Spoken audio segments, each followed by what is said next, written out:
I don't believe that if the battlefield was fair and amounts of money were offered for things like pilots licenses, for things like business idea startups, I feel like if the borrowing power of young people was not concentrated and monopolized by university, young people could flourish so much better and so much more. But it is. Before you want to go to university, if you don't know what you're doing, go to the faculty car park. Go to the parking lot of your university where the teachers park and look what they're driving. You won't see one car that you'll ever want.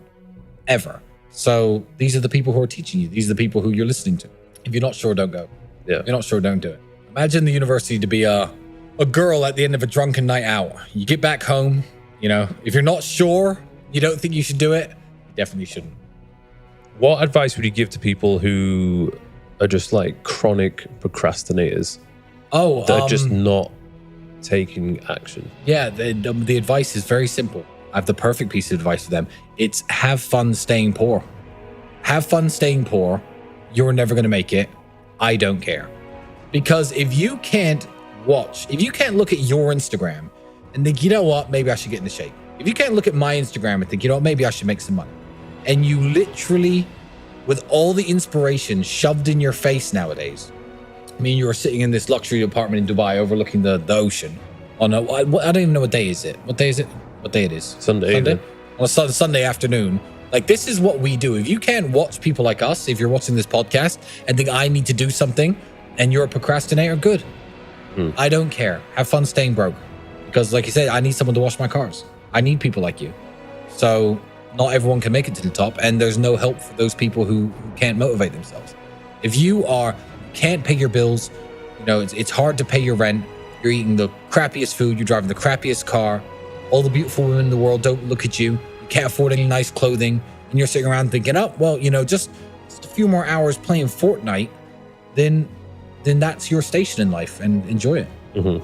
And you got to understand, if you want that life which you're dreaming of, you have to make some sacrifices. Of course. And even when it comes to relationships and women, I've had to make sacrifices. I've had to end relationships. I've had to just go through phases where I didn't even bother at all, just to keep my mind focused on the mission and to avoid the distractions. It's very hard to become successful. It's very hard to become rich and successful, and that's why very few people do it. It's very hard to become influential, to get people following you, to get people listening to you. It's difficult. So if you can't motivate yourself to do it, you know, fuck you. Sorry, it's the way I feel. Have you got any advice for people who are in relationships with someone who they think they love or they admire a lot, but they know deep down that that person is holding them back? Yeah, don't let them hold you back. Don't let them hold you back. I have friends that could hold me back, even today, but I don't let them. I have friends where if I hung around with them every day, I would not be in the position that I am in. I've certainly had women in relationships where if I did whatever she wanted, I would not be where I am today. You know, even little things. Sometimes you wake up at 7 a.m., you want to be in the gym by 8. She starts, you know, reaching down your pants and stuff. It's just like, you know, sometimes just get up, say no, hit the gym, have your shower, tell her you'll see her tonight, and get to work. As opposed to, you know, okay, all right, fine, one more round, then it's 8 o'clock, then a little nap, then it's 10, then it's, oh, do you want breakfast? Oh yeah, I'd love it if you make me breakfast. Then it's 11, nothing productive has happened. Exactly.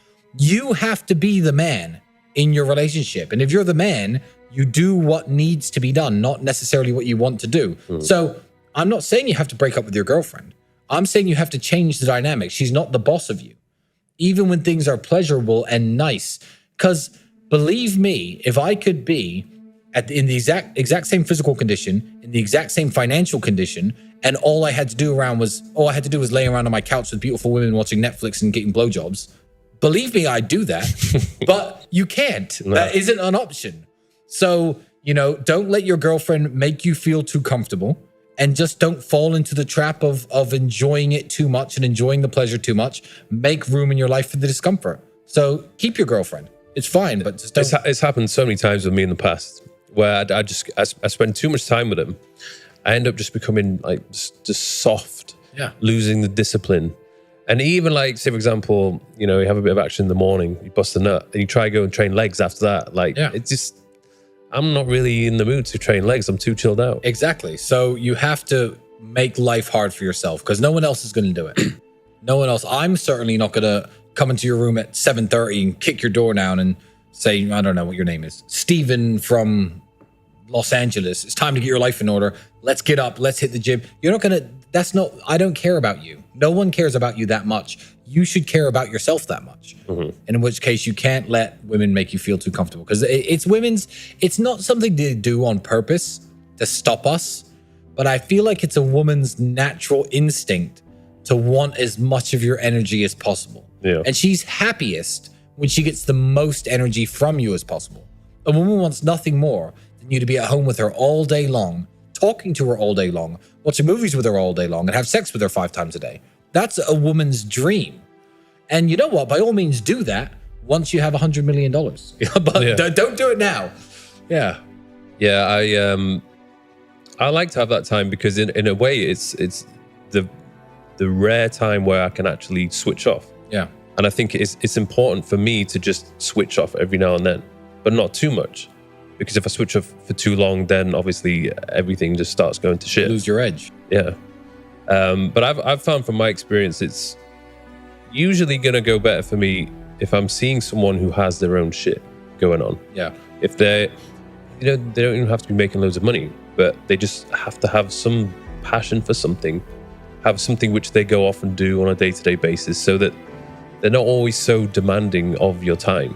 Yeah. Because that's the thing which always used to kill me. If I was ever seeing like these influencer girls, their one main job, responsibility, was just to take a couple of pictures for Instagram. Yeah. And they'd get decent money from that, because they had like hundreds of thousands, if not millions of followers. Yep. But then they have the rest of the day just to go and live their life and enjoy. And then they want to do it with you. Yep. And I would love to do that, but I can't do that. I've got other shit to do. Yeah, and I feel women respect you a lot more when you don't give them all the time that they'd want. They respect you a lot more. No, I'm not gonna. No, it's 7 a.m. Get your hand off my dick. I've got to get up and go to work. It's 5 degrees outside. I've got to get to the office. So I am leaving. You know, there's more of that. Wow, he's the man. You know, because very few men are made out of that kind of material. So you do have to. It earns the respect of women too. And if you're busy all the time, but they know you're legitimately busy, legitimately working, legitimately making millions of dollars, you know, there's a level of respect that you know, I'll get from women that you won't by laying in bed with her for an extra 3 hours. So. Even last night, I had someone who wanted to stay with me. Yeah. And I was like, I would like that, but I've got a pretty important podcast tomorrow, and tonight I actually want to prepare for it, so I'm gonna have to go. And she was sad, but then she was in awe and admiration of the fact that I was going to stay in on a Saturday night and just focus on preparing for this podcast. And that's what makes the 1% the 1%. Because most men don't say no to beautiful women. Most men won't say, no, I'm busy. No, I have work to do. And that's why we are where we are. Do you believe in love? Yes, I do. Yes, I can confidently say that I do believe. Have you been in love? I don't know. Probably not. I probably haven't been, because if I had been, it would have worked out. Because I feel like I've seen love. I know people who are in love with each other. My mom and her husband, actually not her husband, they're getting married in December, are in love. This guy is my mom's soulmate. I love my dad. He was a G.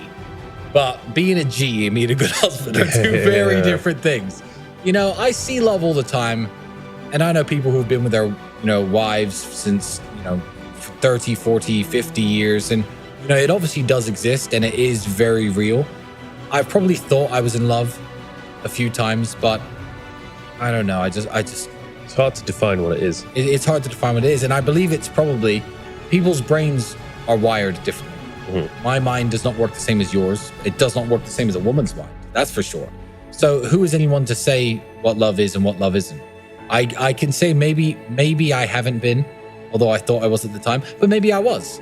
And maybe, like with anything sad that happens, like losing a relationship where you're in love, maybe you just get over it. So yeah, I guess I was. I guess I'll say that I was. I think I have been.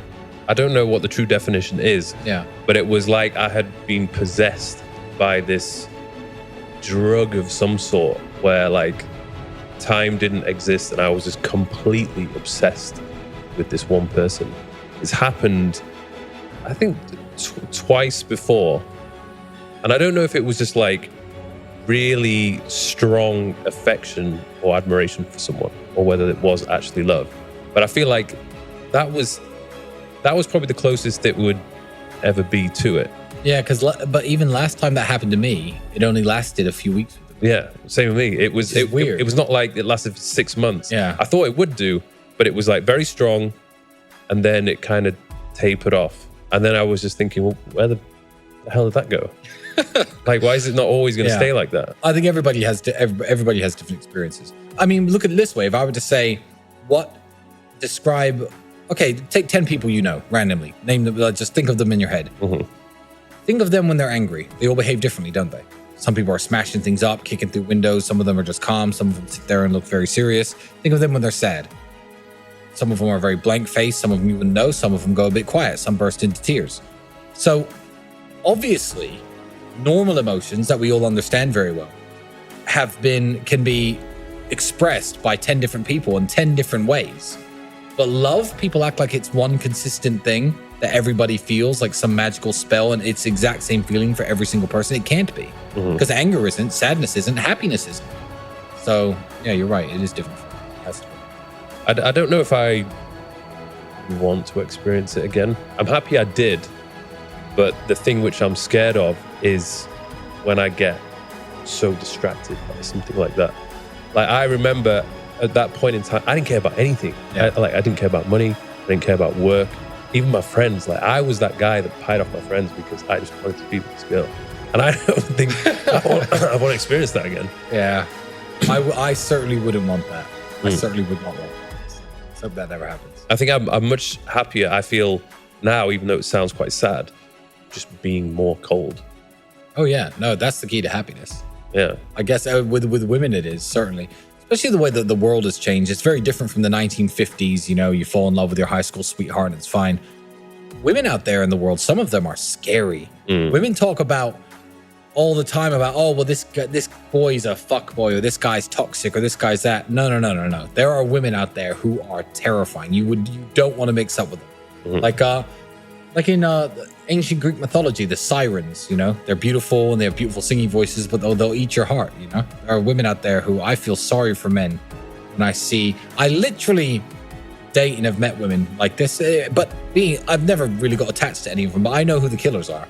And then I'll see them with some guy, you know, maybe he's a little bit older than me, maybe he's got a bit of money, and they're like in the Maldives together holding hands, and I'm just looking at them like, this poor guy.